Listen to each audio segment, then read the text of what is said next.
कोविडसारख्या महामारीतही आपली आरोग्य यंत्रणा सक्षम होती. पण आताच्या काळात तिचा दर्जा घसरल्यासारखा दिसतो. तुम्हाला काय वाटतं? अ, दुर्दैव आहे, की आज ही तुलना करण्याची वेळ आलेली आहे. अ, आपण कोविडचं जर पाहिलं, कोविडचा काळ, तर त्यावेळेला असं होतं, की कोविड महामारीमुळे सगळं जग हादरलं होतं.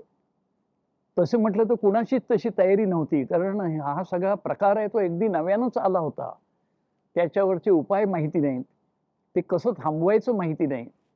आणि अशा वेळेला अनेक देशांप्रमाणे भारतातही हलकल्लोळ माजला. महाराष्ट्रातही आपली परिस्थिती चांगली नव्हती. म्हणजे एकच सांगीन उदाहरण देईन, की त्यावेळेला फक्त अख्ख्या महाराष्ट्रात मिळून आय-सी-यू बेडची जी गरज किती होती आणि होते किती? कोरोनाचे रुग्ण जेव्हा गंभीर झाली त्यांची परिस्थिती, तेव्हा त्यांना आय-सी-यू बेड लागायचा. अख्ख्या महाराष्ट्रात मिळून त्यावेळेला फक्त 6,000 आय-सी-यू बेड्स उपलब्ध होते. सरकारी आणि खाजगी सगळी रुग्णालये मिळून. परंतु आकडा वाढतोय हे लक्षात आल्यानंतर मुख्यमंत्री उद्धव बाळासाहेब ठाकरे यांनी सगळ्या यंत्रणेला बरोबर घेतलं. सर्वांना कामाला लावलं, मार्गदर्शन केलं, सूचना दिल्या आणि त्या सूचनांप्रमाणे काम होतंय की नाही ह्याच्यावर दररोजची नजर ठेवली. पाहता पाहता हे आय-सी-यू बेडची संख्या वाढत गेली, गरज पूर्ण होत गेली आणि अल्पावधीतच महाराष्ट्रामध्ये 1,00,000 आय-सी-यू बेड सुसज्ज झाले. हा विक्रम आहे की मला माहिती नाही. परंतु ती गरज होती आणि ती गरज अशा रीतीनं पूर्ण झाली. म्हणजे परिस्थितीवर जर आपल्याला मात करायची आहे, जे आलेलं आव्हान आहे त्याला तोंड द्यायचं असेल तर ते शक्य होतं. फक्त तसे ती इमानदार भावना लागते. आणि मला तर असं वाटतं की त्या काळामध्ये कोरोना महामारी यायला आणि मुख्यमंत्रीपदी उद्धवसाहेब असायला हा नियतीच्याच मनातला काहीतरी योगायोग असावा, की अशा संकटाच्या काळामध्ये मुख्यमंत्री कसा असावा आणि त्या नियतीनेच उद्धवसाहेबांना त्या खुर्चीवर बसवलं होतं त्या काळात, अशी माझी भावना आहे, तशी माझी श्रद्धा आहे. आणि 1-2च नाही, कितीतरी उदाहरणं देता येतील. ऑक्सिजनची गरज पडली, तेव्हा ऑक्सिजनचे प्लांट ठिकठिकाणी लावले गेले. अगदी महापालिका असो किंवा ग्रामपंचायतीचं गाव असो. अशा अगदी आडवळणाच्या जागांमध्ये सुद्धा आपल्या रुग्णालयामध्ये ऑक्सिजनचे प्लांट उभे करून ऑक्सिजन अभावी रुग्णाचा प्राण जाणार नाही याची हमी देण्यात आली. कारण ती जी एक लाट होती, त्या लाटेला ऑक्सिजनची गरज पडत होती, ती थोपवायची तर. आणि ह्याची दखल उच्च न्यायालयानं आणि सर्वोच्च न्यायालयानं घेतली.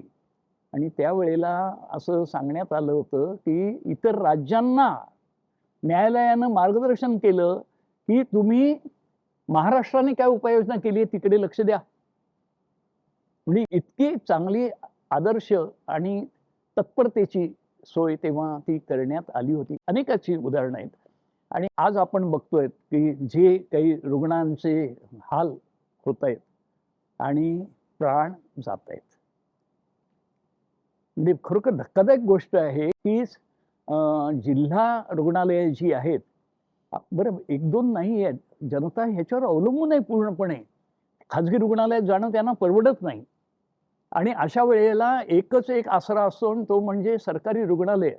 ही जिल्हा रुग्णालय आणि उपजिल्हा रुग्णालय म्हणून अख्ख्या महाराष्ट्रात यांची संख्या 170 आहे. 36 जिल्हे असले तरी. ह्या सगळ्या रुग्णालयांवर सर्वसामान्य जनता अवलंबून आहे. त्यांनी कुठे जायचं? त्यांना औषधं पाहिजेत, त्यांना उपचार पाहिजेत, त्यांच्यासाठी डॉक्टर, नर्स, सेवक सगळे पाहिजेत. कोणाचं लक्ष नाही. चौकशी सखोल चौकशी केली जाईल. काय होणार आहे त्या चौकशीतून? आतापर्यंत गेल्या वर्ष दीड वर्षात काय सव्वा वर्षात ज्या काही चौकशा झाल्या, त्याच्यातून त्या यंत्रणांना क्लीन चिट. बरं ह्याच्यात रुग्णालयांची काय ही आहे चूक आहे किंवा दोष आहे त्यांचा? तुम्ही जर औषधच पाठवली नाहीत, तर ते काय पाणी पाजून रुग्णाला बरं करणार आहेत? औषधं द्या. औषध देण्याची कोणती यंत्रणा नाही. आज असं झालंय, की एकट्या हाफकिनकडूनच रुग्णालयांनी औषधं घेतली पाहिजेत अशी सक्ती आहे. काही नियमांमुळे ती टेंडर पद्धत, ती सरकारची पद्धत आम्हाला माहिती आहे, ती आवश्यक असेल. पण त्याच्यातून पुरवठा झाला पाहिजे ना. पुरवठाच होत नाही, तर तो डीन जो आहे, अधिष्ठाता आहे रुग्णालयाचा, तो काय करणार तिथे? त्याला तुम्ही जबरदस्तीने शौचालय स्वच्छ करायला लावाल. त्याच्यामुळे औषधं नाही निर्माण होत, प्रश्न नाही सुटत, प्रश्न तिथेच आहे. त्यामुळे ह्याची जर तुलना आता दुर्दैवाने करावी लागते. आणि एक जे आकडे येत आहेत, की नांदेडला 24 तासात 48 रुग्ण गेले. नागपूरला 24 तासामध्ये 35 रुग्णांचे प्राण गेले. गोंदियाला गेले, कळव्याला, ठाणे जिल्हा, मुख्यमंत्र्यांचा जिल्हा, तिथे सुद्धा प्राण गेले आणि थांबत नाहीत. ही जास्त धक्कादायक गोष्ट आहे. अजूनही किती रुग्ण अत्यवस्थ आहेत, त्यांचे प्राण अगदी म्हणजे नाजूक परिस्थितीत आहेत. अशा वेळेला त्यांना उपाययोजना काय आहेत तिथे? उपाययोजना होत नाही. मी एक धक्कादायक गोष्ट तुलना करताना माझ्या लक्षात येते ती अशी, की आपल्याकडे इन्फ्रास्ट्रक्चर, पायाभूत सुविधा ज्या आहेत, रस्ते, पूल, बोगदे ह्यांच्यासाठी हजारो कोटींच्या घोषणा होत आहेत. हे प्रकल्प धडाधड मंजूर केले जात आहेत. पण रुग्णालयांसाठी मात्र डॉक्टर नेमावेत, औषधं द्यावीत, यंत्र नादुरुस्त ती दुरुस्त करावी, ह्याच्यासाठी तरतूदच होत नाही. अख्ख्या महाराष्ट्राच्या अर्थसंकल्पामध्ये आरोग्यासाठी फक्त 1.5% आरोग्य हे केवढं मोठं क्षेत्र आहे आणि केवढं मोठ्या गरजेचं काम आहे ते. 1.5% गरज किती आहे? कमीत कमी 6 ते 7% झाले पाहिजेत पैसे. उपलब्धच नाहीत पैसे. पण पायाभूत सुविधांच्या टेंडरसाठी मात्र तातडीने पैसे उपलब्ध होतात. ती कामं चाललेली आहेत. पायाभूत सुविधा पाहिजेच. रस्ते पाहिजेत, पूल पाहिजे, बोगदे पाहिजे, सगळं पाहिजे. पण माणसं जिवंत राहणं हे सगळ्यात महत्त्वाचं आहे ना. लोक जर आपली जिवंत राहिली, आपल्या राज्यातली बांधव भगिनी यांचे प्राण वाचले, तर ह्या सुविधांचा ते उपयोग करणार आहेत. तर अशी ही धक्कादायक परिस्थिती आहे. महाराष्ट्राचा GDP वाढला, पण सर्वसामान्यांच्या उत्पन्नात काही फरक नाही पडला. महागाई तर वाढतेच आहे. याबद्दल काय वाटतं? राज्याचं सकल उत्पन्न म्हणजे GDP हा वाढतो आणि वाढला पाहिजे, ही चांगली गोष्ट आहे. म्हणजे ज्या गोष्टी चांगल्या आहेत, चांगल्याच आहेत. परंतु त्या GDPच्या बरोबरीनं दैनंदिन जे जीवन आहे नागरिकांचं, लोकांचं, ते कसं चाललंय हे बघायला पाहिजे. ज्या प्रमाणात GDP वाढतंय, उत्पन्न वाढतंय का? खर्च मात्र निश्चित वाढतोय. खर्च निश्चित वाढतोय. म्हणजे आजपासून 9-9.5 वर्षापूर्वी गॅसचा सिलेंडर 400-450 रुपयाला होता. आज 1000 रुपयाच्या खाली नाहीये. मग ही जी एवढी वाढ झालेली आहे, दुप्पटीपेक्षा जास्त खर्चाची वाढ, एवढं उत्पन्न वाढलंय का? त्याच्या घरात येणारं वेतन आणि जे काय असेल उत्पन्न, ते फारच थोडंच वाढलेलं आहे आणि खर्च मात्र प्रचंड वाढलेले आहेत. लोकांनी कसं मॅनेज करायचं? कसं चालवायचे संसार? कसं? हा प्रश्न आहे. लोकं आपल्याकडे काय रस्त्यावर येत नाहीत, याचा स्फोट होत नाही, संयम बाळगतायत. पण याचा अर्थ त्यांना ते सगळं सहन होत नाहीये, असह्य होत चाललेलं आहे. शिक्षणाचा खर्च, आरोग्याचा खर्च हा इतका वाढलेला आहे आणि त्याच्यामध्ये सरकार काही करायला तयार नाही. आणि तो हळूहळू खाजगीकरणाकडे चाललेला आहे. खाजगीकरण वाढत चाललंय. आता तर ह्या सरकारनं शाळा ज्या आहेत, त्या शाळा चालवणं परवडत नाही असं न बोलता शाळांचं खाजगीकरण सुरू केलेलं आहे, जाहीर केलंय. GR निघालाय. कंपन्यांना शाळा चालवायला देणार. याचा अर्थ काय होईल? त्या कंपन्या घेतील आणि कंपनी कुठलीही आपला व्यवसाय बघते. तोट्यात फार काळ चालू शकत नाही. एकाच वर्षात तोटा आला तर दुसऱ्या वर्षात फायदाच झाला पाहिजे. किमान तोटा तरी होतो कामा नये. मग त्यासाठी वाढते खर्च आहेत. त्या वाढत्या खर्चाप्रमाणे फी वाढणार, शाळेचा खर्च वाढणार. मग सर्वसामान्यांची मुलं त्या शाळेत कशी येतील? ही शाळेतून मुलं बाहेर फेकण्याचीच एक प्रक्रिया सुरू होते की अशी भीती वाटायला लागलेली. पुष्कळ मुलं शाळा बाह्य होतील ह्याच्यामुळे. तर हे असं आरोग्याच्या बाबतीत आपण पाहतो आता 70% आरोग्य सेवा ह्या खाजगी लोकांकडून दिल्या जात आहेत. डॉक्टर, रुग्णालय, नर्सिंग होम वगैरे वगैरे 70% सेवा आरोग्याच्या या खाजगी आणि फक्त 30% शासनाचे आहेत. आता त्याही हळूहळू कमी होत चाललेले आहेत. आता जिथे प्राण जात आहेत त्या सिव्हिल हॉस्पिटलला आपला रुग्ण पाठवायला दचकणार ना. नातेवाईक ह्या सगळ्या बातम्या आणि हे सगळं सत्य आहे ते बघून शक्यतो तो बघेल, बाबा तिथे एक औषधच नाही तर मी पाठवून काय. तिथे डॉक्टर सुद्धा खाजगीत तरी सांगतच असतील, व तुम्ही रुग्ण आणता येते पण औषधं नाही आहेत, हे कळतंच. आणि एवढं सामान्य ज्ञान लोकांना आहे. हळूच ती पावलं खाजगीकरणाकडे जात आहेत. असं हे सगळं असं चाललेलं आहे. आणि मग हा सगळा पैसा जो टॅक्स पेयर्स, करदाते देत आहेत, जातो कुठे? आपलं उत्पन्न कमी नाही होत आहे राज्याचं. GSTचं उत्पन्न महाराष्ट्राचं देशात सगळ्यात जास्त आहे. सगळ्यात जास्त 15% जास्त GSTचा वाटा महाराष्ट्र देतोय. हे वाढतंय दर दर महिन्याला ते आकडेवारी येते, ते वाढत जाताना आपल्याला दिसतंय. असं सगळ्याच बाबतीत आपलं राज्याचं उत्पन्न वाढतंय, परंतु आमदारांना मॅनेज करणं, विकास कामांच्या नावाखाली खिरापत वाटणं. आता पहा ना, मुंबईमधल्या प्रत्येक आमदाराच्या भागामध्ये 35-35 कोटी रुपयांच्या विकास कामांचा निधी देण्यात आलेला आहे. त्याच्यातून लोकांच्या पदरात काय पडणार हे मोठं प्रश्नचिन्ह आहे. कारण ह्याचं काही ऑडिट होतं की नाही, ह्याचा जाब कोणी कोणाला विचारायचा, ह्याचा अहवाल द्यायचं बंधन आहे का? कारण तो त्याला गुंडच नाव आहे. लोकप्रतिनिधींचा निधी, आमदार निधी, खासदार निधी, नगरसेवक निधी. नगरसेवक तर नाहीच आहेत आता. गेले 1.5 वर्ष मुंबईला एकही नगरसेवक नाही. मग तो निधी विकास कामांचा शासन देते कोणाकडे? आमदारांकडे. आणि ते ह्या अशा प्रकारचं ह्याच्यासाठी मुबलक निधी आहे, कारण ते अंगावर येतात. जी काही रचना झालेली आहे सरकारची त्याच्यामुळे ते अंगावर येतात. त्यामुळे त्यांना शांत करण्यासाठी हे असे थैल्याच्या थैल्या मोकळ्या केल्या जातात.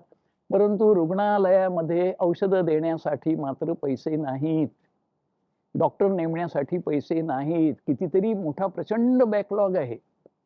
त्यामुळे ही जी परिस्थिती आहे ती खरोखर धक्कादायक आहे. आणि GDP वाढला म्हणून त्याच्यात समाधान मानता येत नाही. ह्या सगळ्या ज्या सोयी सुविधा नागरिकांसाठी आवश्यक आहेत त्या सुरळीत झाल्या पाहिजे. त्यांच्या सुधारणा झाली पाहिजे.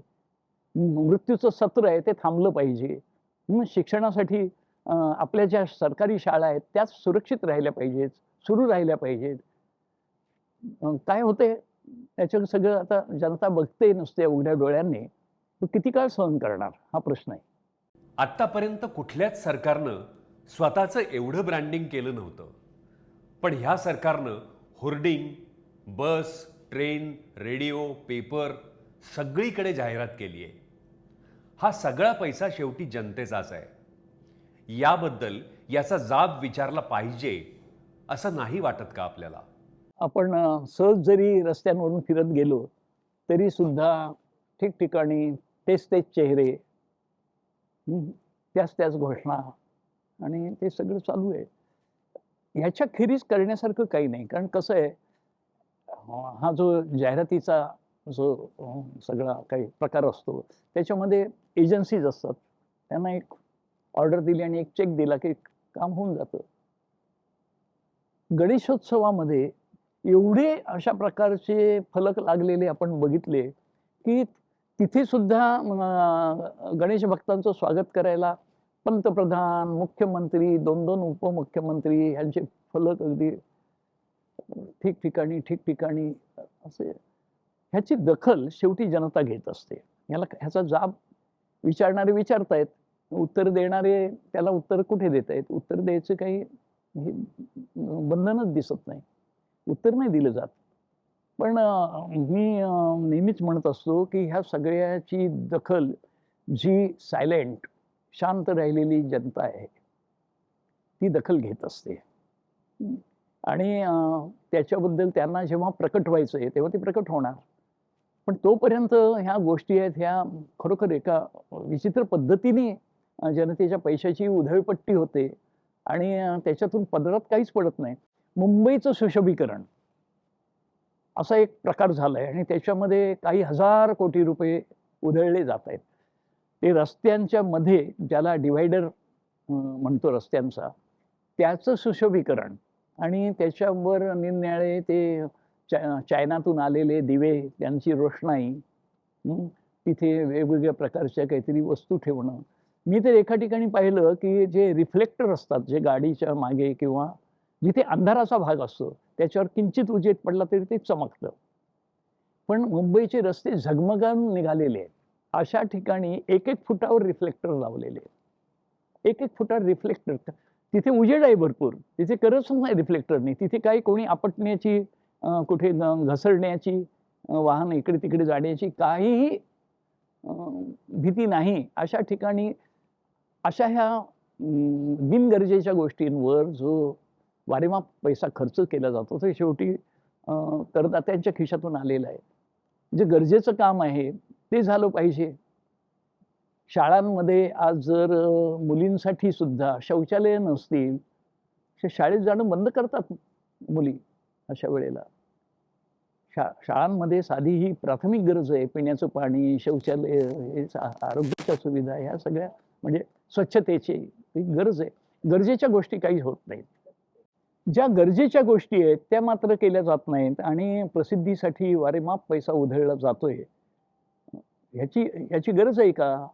अहो, जेव्हा तुम्ही जर चांगलं काम केलं, तर जनता तेवढीची आठवण ठेवून मतदान करेल ना. तुमचा लोकांवर का विश्वास नाही?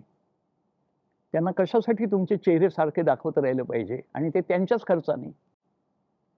तर त्यामुळे ह्या ह्या सगळ्या गोष्टी फार विसंगत आहेत आणि तकलादू आहेत. ह्याचा काहीच उपयोग होणार नाही.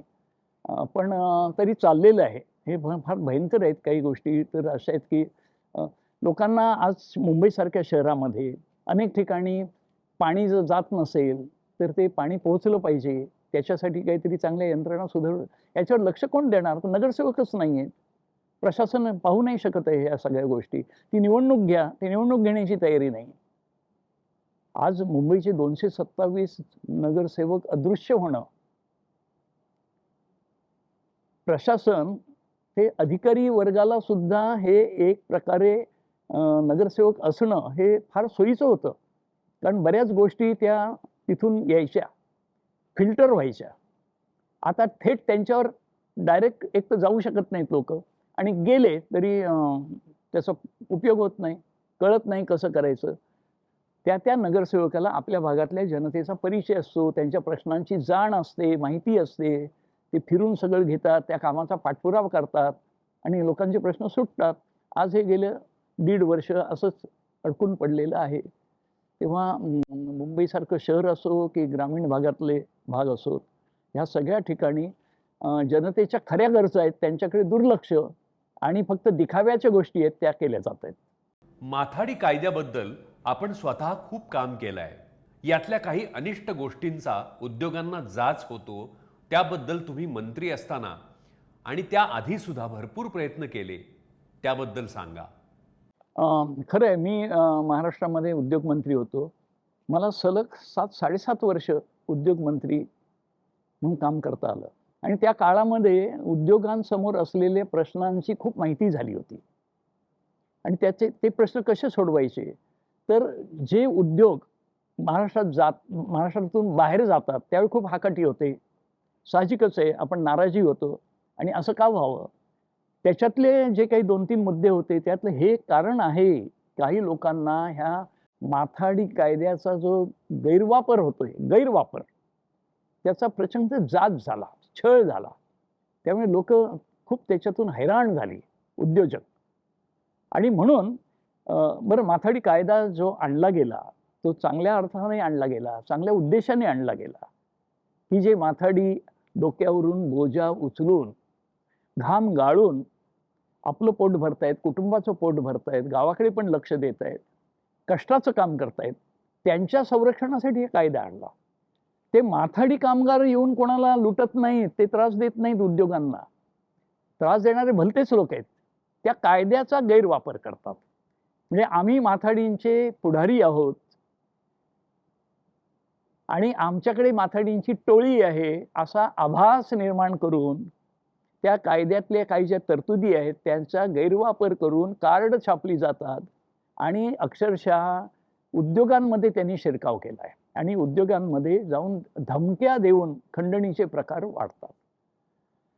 जर माथाडी कामगारावर कुठे अन्याय होत असेल तर मी स्वतः माथाडी कामगारांच्या बाजूने उभा आहे. माथाडी कामगारांवर. हे जे काही प्रकरण चाललेलं आहे हे कामगारांचं नाही आहे. हे असे काहीतरी गावगण्णा पुढारी आहेत, ठिकठिकाणचे आहेत.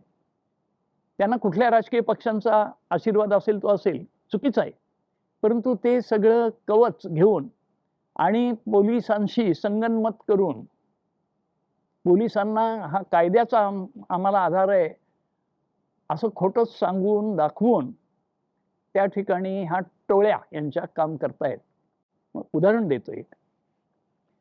त्या काळामध्ये एक उद्योजक त्यांनी मला फोन केला आणि सांगितलं की मी माझा कॉम्प्युटरचा बिझनेस आहे, त्याच्यासाठी एक कंटेनर भरून साहित्य मागवलं परदेशातून आणि ते माझ्या गोडाऊनमध्ये उतरवणार तेवढ्यामध्ये माथाडींचे नेते आले. नेते, माथाडी कामगार नाही, नेते. आणि त्यांनी सांगितले तुम्ही नाही करू शकत. अरे कंटेनर आलंय तर सोडला पाहिजे, मोकळं करायचंय. नाही म्हणे ते काम आम्ही करणार. मग त्यांनी माथाडीचं कार्ड वगैरे दाखवलं. मग त्यांनी ठीक आहे करा, तुम्ही करा. नाही आम्ही करणार नाही काम, कारण माणसं कुठे आहेत त्यांच्याकडे, ते पुढारीच आहेत फक्त. पण आमचा हिशोब करा.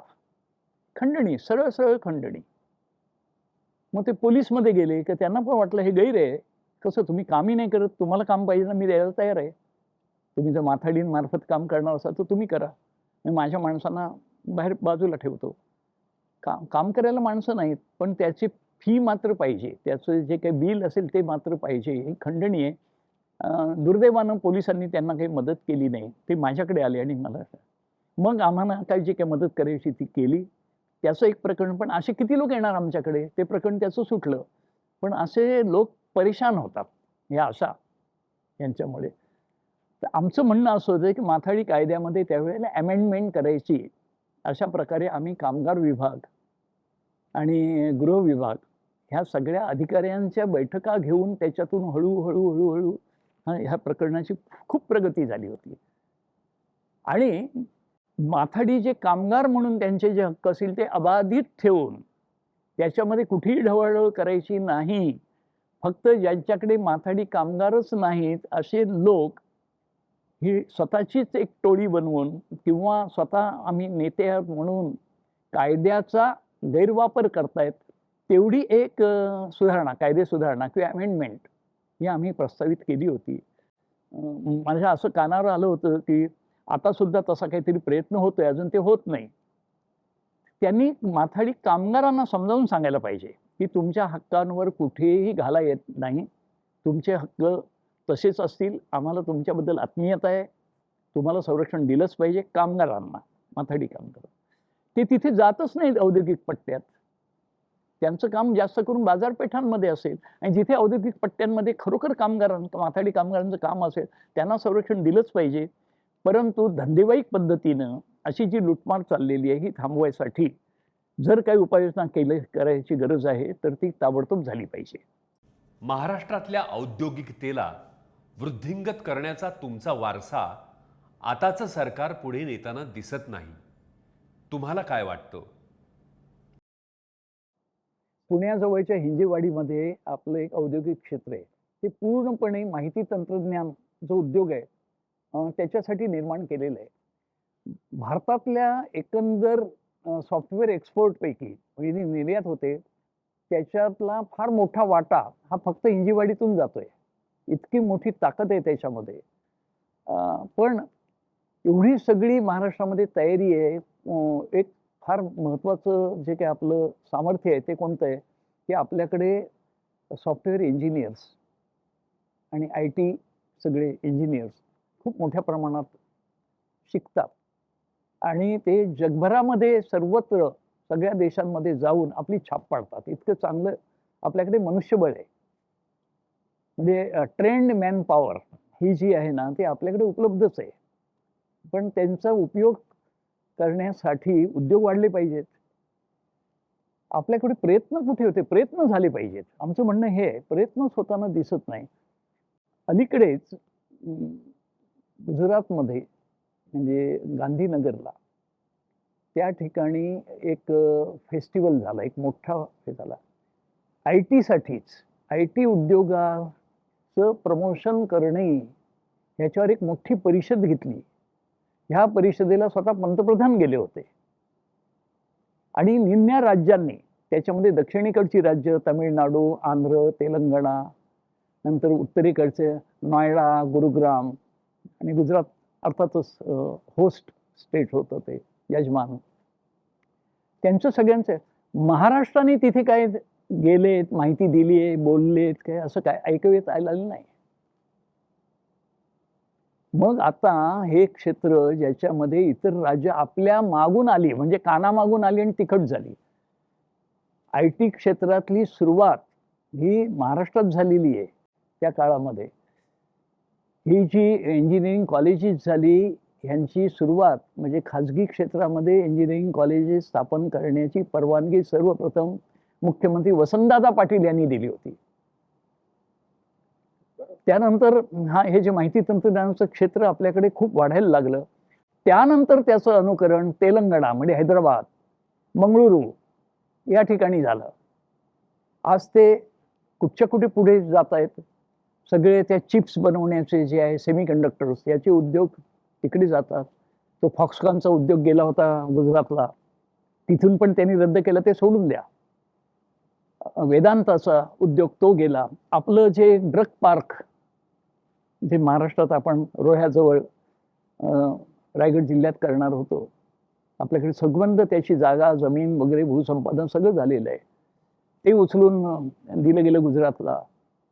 असे अनेक उद्योग गेले. एअरबस त्या पत्ता नाही. तर हे पूर्वी होत नव्हतं. ह्या आता वर्ष दीड वर्षात काय काय ह्याच्याबद्दल सुद्धा काढणार नाही अशी माणसं सरकारमध्ये बसवली, विरोधच करणार नाहीत. म्हणजे हा एक मोठा डावच होता की जोपर्यंत उद्धव साहेबांचं सरकार होतं, महाविकास आघाडीचं सरकार होतं, त्या काळामध्ये अशी हकाटी झाली नाही की महाराष्ट्रातले उद्योग या राज्यात गेले, त्या राज्यात गेले. आणि दिल्लीचं सरकार असलं तरी सुद्धा त्यांची अशी तयारी नव्हती, की हिंमत होत नव्हती महाराष्ट्राचे उद्योग पळवायचे. पण अशी बुजगावणी बसवली तिथे मुख्यमंत्री आणि मंत्रिपदांवर की जे काही विरोधच करणार नाही, हरकत घेणार नाहीत, बोलणार नाहीत. आणि धडाधड हे महाराष्ट्राचे उद्योग हे इतर राज्यांमध्ये गेलेले, खास करून गुजरातमध्ये गेलेले. हे पर्व थांबणार आहे का हा प्रश्न आहे. आपल्याकडे दरवर्षी 10 लाख टेक्निकल क्षेत्रामधले ग्रॅज्युएट पास होऊन बाहेर पडतात. इंजिनिअरिंग कॉलेजेस, डिग्री, डिप्लोमा, आपली सगळी औद्योगिक जी केंद्र आहेत, म्हणजे औद्योगिक प्रशिक्षण संस्था ITI, ह्या जवळजवळ आपल्याकडे 900च्या पेक्षा जास्त आहेत. ह्या सगळ्यांमधून मिळून ही जी तांत्रिक शिक्षण घेतलेली मुलं बाहेर पडतायत, त्यांना रोजगार कुठे मिळणार? मग हे रोजगार मिळवायसाठी त्यांना महाराष्ट्राबाहेर पळावं लागेल. इथल्या इथेच त्यांना आपण प्रशिक्षण देण्याची सोय केली, शिक्षणाच्या सुविधा निर्माण केल्या. मग त्याला साजेसं औद्योगिक वाढ झाली पाहिजे, म्हणजे तेवढे रोजगार तयार होतील. हा त्यामागचा दृष्टिकोन. बघा, उद्योग वाढ होते तेव्हा भरभराट होते, राज्याच्या तिजोरीत भर पडते, रेव्हेन्यू वाढतो, ही चांगलीच गोष्ट आहे. मग त्या दृष्टीने महाराष्ट्र नंबर 1 वर असतो आणि असायला पाहिजे. पण त्याच्यातला सगळ्यात मोठा जो हेतू असतो तो रोजगार निर्मिती वाढते. कारण शेतीमध्ये जास्त माणसं राहू शकत नाहीत. उलट आपलं जे मनुष्यबळ शेतीमध्ये आहे ते गरजेपेक्षा जास्त आहे. आणि शेतीतून शेतकऱ्यांची मुलं भराभर बाहेर पडतायत, ते पर्याय शोधतायत, नोकऱ्या शोधतायत, शहरांकडे जातात. मग अशा तरुणांसाठी, मुलींसाठी नोकऱ्यांची तरतूद उद्योगांमध्येच होऊ शकते. आता उद्योगाला सुद्धा खीळ बसली आहे. त्यामुळे हे फार मोठं एक संकटच पुढच्या काळामध्ये आणि ह्या नव्या पिढीसमोर येऊन ठेपलेलं आहे. जे उद्योग इतर राज्यांमध्ये नेण्याची शहामत होत नव्हती, ते आता ह्या मिंधे सरकारच्या काळामध्ये, जे लाचार सरकार आहे, जे मूग गिळून गप्प बसतं, अशा सरकारच्या काळामध्ये हे प्रकार वाढायला लागले. ते सरकारच्या श्वेतपत्रिकेत फक्त 4च उद्योगांची नावं आहेत. ही दुर्दशा नाही का?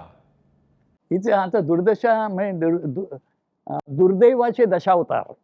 आणि ही दुर्दशा ही आता किती किती नव्यानं बघायला लागणार आहे. असं सगळे प्रत्येक क्षेत्रामध्ये एक पिछेहाट महाराष्ट्राला सहन करावी लागते. लवकरात लवकर ह्या सरकारचं विसर्जन होईल, तो सुदीन असा म्हटला पाहिजे, की हे सगळं कुठेतरी आवरलं पाहिजे, थांबलं पाहिजे. मृत्यूंचं होणारं सरकारी रुग्णालयांमधलं तांडव थांबलं पाहिजे. उद्योगांची पळवापळव ही थांबली पाहिजे. शेतकऱ्यांचे आज जे काही प्रश्न बिकट होत चाललेले आहेत, त्यांना कुठेतरी उत्तरं मिळाली पाहिजेत. महागाई त्याच्याबद्दल काही बोलायचंच नाही. महागाई आहे, बेरोजगारी वाढते, हे त्याचे गहन प्रश्न आहेत. आणि उद्योगांचा आढावा देताना फक्त 4 उद्योगांची नावं येतात. किती दुर्दैव आहे. महाराष्ट्र चौफेर वाढला पाहिजे, घोडदौड असली पाहिजे. ती घोडदौड सगळी थांबलेली दिसते आणि ह्या सगळ्यावर काम करणारे जे काही लोक आहेत, ते जबाबदार लोक उत्तर देत नाहीत. ते फक्त काहीतरी फंडे शोधून काढतात. कुठेतरी धर्माधर्मांमधले विषय काढायचे, जाती-जातींमधले विषय त्यांच्यामध्ये लावालाव्या करून द्यायच्या आणि मुख्य प्रश्नांवरचं जे टोकदार प्रश्न आहे, जे टोचतात, जे बोचतायत, त्याच्यावरचं लक्ष दुसरीकडे हटवायचं. अशा गैरलागू प्रश्नांचा मात्र उदो चाललेला आहे. म्हणजे कठीण आहे. पण दैनंदिन जीवन मात्र सामान्य माणसाला जगायलाच लागतं. हा सामान्य माणूस हाच मतदार आहे. त्याच्या हातात एकच शस्त्र आहे, मतदानाचं. तेव्हा त्याचं ते एक बोट आहे. आज ते बोट शांत असलं तरी सुद्धा त्याच्यासमोर जेव्हा मतदानाचं यंत्र येईल तेव्हा ते बोट पुढे जाईल. आता न्यायालयानं सुद्धा मराठी पाट्यांचा निर्णय योग्य असल्याचं सांगितलंय. याबद्दल आता तुम्हाला काय वाटतं? अलीकडेच सर्वोच्च न्यायालयानं मराठी पाट्या ह्या दुकानांवर आणि आस्थापनांवर असायलाच पाहिजे याबद्दलचं जे प्रकरण गेलं होतं सर्वोच्च न्यायालयात, ती याचिका फेटाळली आणि काही मुठभर व्यापाऱ्यांनी त्याच्यावर कांगावा केला होता. तर सर्वोच्च न्यायालयाने सांगितलं, तुम्हाला काय अडचण आहे त्याच्यामध्ये? महाराष्ट्रामध्ये मराठी पाट्या नसतील तर कुठल्या भाषेत असतील? आणि ते ग्राहकांच्या सोयीसाठी आहे. तर ती ग्राहकांची सोय होत असेल तर तुम्हाला काय अडचण आहे त्याची? त्यांनी ती फेटाळून लावलं.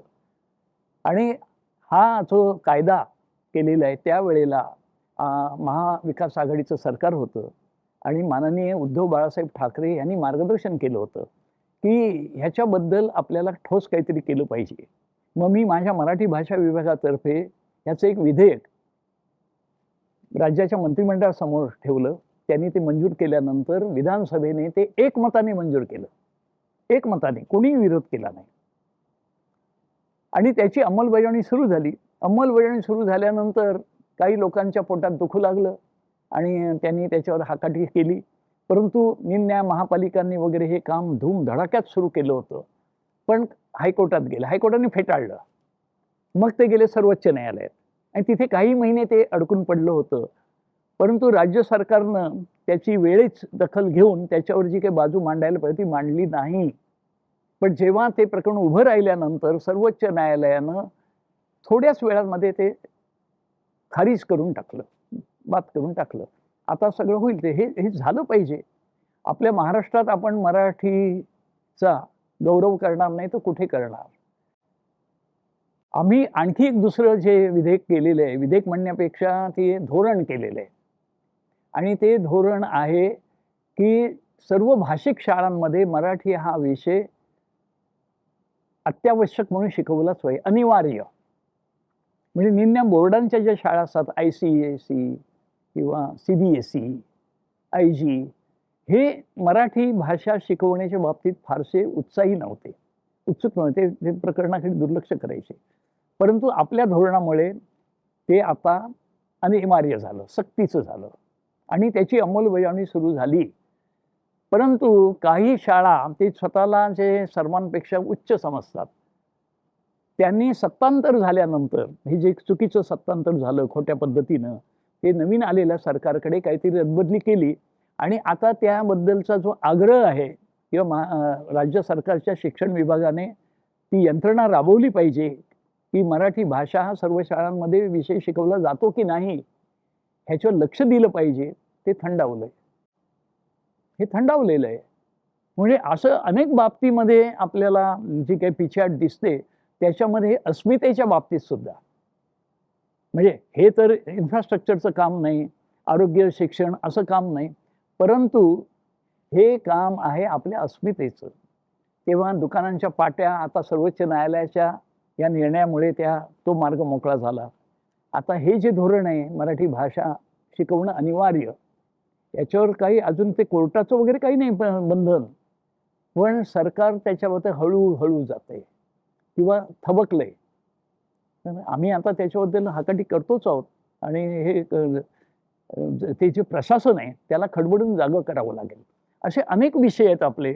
आम्ही मराठी भाषेचं ते मंत्रालय सांभाळत असताना आम्ही मराठी भाषा भवन मरीन ड्राईव्हवर, फार मोक्याची जागा आहे. ती जागा दुसऱ्या खात्याकडून मिळवली, त्याच्यावर आराखडा मंजूर करून घेतला आणि भूमिपूजन झालं एका गुढीपाडव्याला. मुख्यमंत्री, उपमुख्यमंत्री, महाविकास आघाडीचे, आणि आता काम सुरू होणार आणि त्यानंतर काही महिन्यातच सरकार बदललं. आता सरकार बदललं त्याला झालं 1.25 वर्ष, 1.5 वर्ष, 1.25 वर्ष तर झालं. काम काही होतच नाही. काहीतरी त्याची कारणं सांगून, म्हणजे हे जे एक तर तिथे शानदार मराठी भाषा भवन उभं राहिलं, मराठी भाषेचा इतिहास, मराठी भाषेची सगळी ताकद आहे, ती सगळी जर त्याच्यामध्ये दाखवलं, मराठी भाषेचं वैभव चांगल्या पद्धतीनं तिथे सादर केलं, जगभरातले पर्यटक येतील आणि त्यांना कळेल की मराठी भाषा किती समृद्ध आहे. ती संधीच आपल्याला आता त्याच्यातून मिळत नाही. अशी 1 ना 2 कामं. मी तर त्यावेळेला मराठी भाषेचा मंत्री असताना माझ्याकडे येणारी नसती म्हणजे फाईल, ही मराठी भाषेतच टिप्पणी आली पाहिजे, असा एक निर्देशच देऊन ठेवला होता. माझ्याकडे येणारी फाईल ही मराठी भाषेत आली पाहिजे. सगळ्या सचिवांनी आपली टिप्पणी जी असेल ती मराठी भाषेत लिहिली पाहिजे. मग माझ्याकडे 2 खाती होती. मराठी भाषा हा विभाग होताच, उद्योग विभाग पण होता. उद्योग विभागाच्या सचिवांना आणि जे अधिकारी आहेत किंवा MIDC असेल, त्या सगळ्यांना माझ्याकडे फाईल पाठवायची तर ती मराठीत पाठवा. आणि मी माझ्या सगळ्या सहकारी मंत्र्यांना पण आग्रह केला की तुम्ही सुद्धा आग्रह धरला पाहिजे. काही मंत्र्यांनी सुद्धा ही सुरुवात केली होती. पण असा मराठी भाषेचा आग्रह जर आपण धरला तरच आपली भाषा ती राहील, वाढेल, सगळे अभिमानानं बोलायला लागतील, मुलांवर पण चांगले संस्कार होतील. असं आहे. हे सगळं थबकलेलं दिसतंय.